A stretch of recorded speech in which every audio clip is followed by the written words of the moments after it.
I went to Colombia for 3 weeks, and somewhere along my journey, I got completely lost on a remote off-grid island.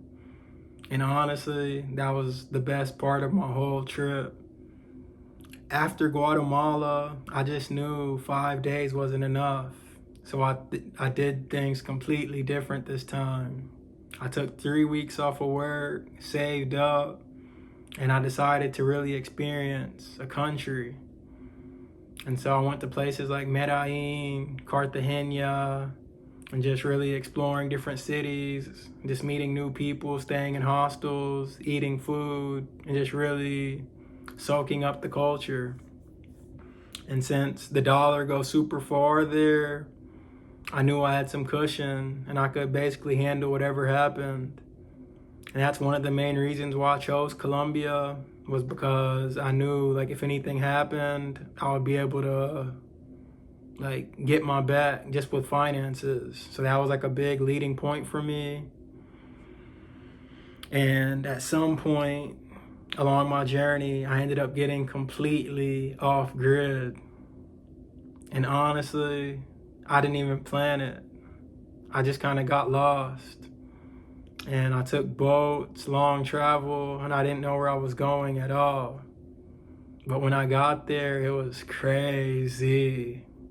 I was living on a beach, surrounded by people, super community-based, no real structure, just life.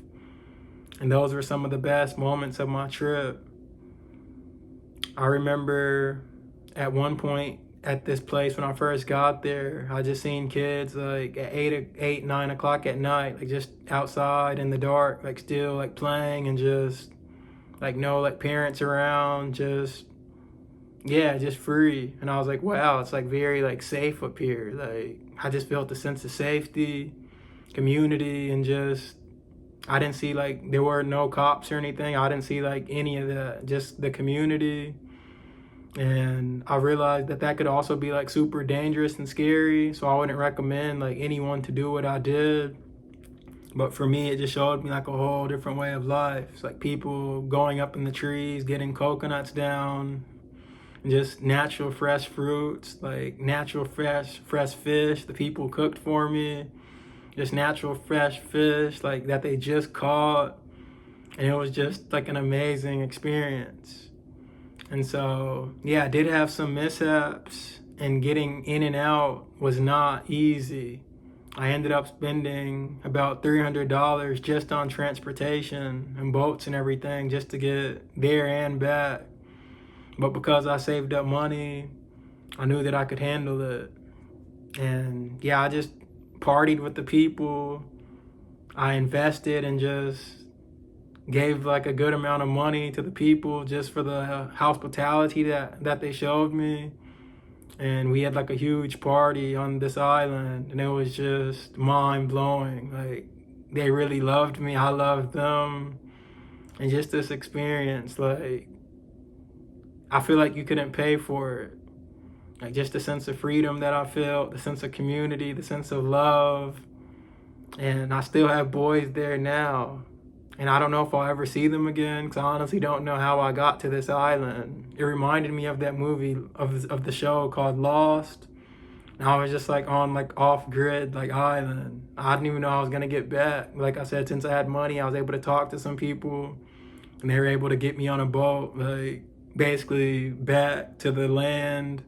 Then I was able to take some more vehicles like back to like the city, and then fly back to Medellin. And so that's when I realized like this is what real travel feels like not just traveling like to places, but actually being in them, being a part of the community, like eating with the people, talking with the people, just sharing love, giving love, receiving love.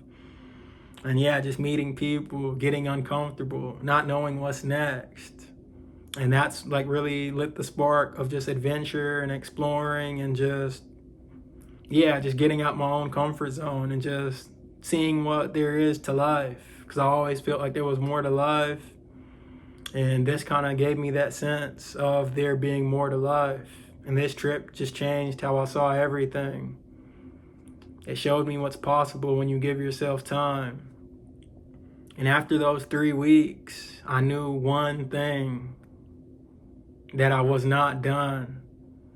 And that's what led me to take it even farther. And I ended up traveling for 3 months across Asia in a few months. So once I started traveling, it just was like a domino effect. My first trip to Guatemala after 10 plus years.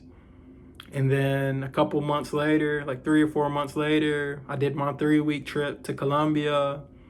And then a couple months later, that summer, I went and traveled for 3 months across Southeast Asia. And this just was all like a big domino effect. If you like this type of content, please like, comment, and subscribe. Thank you.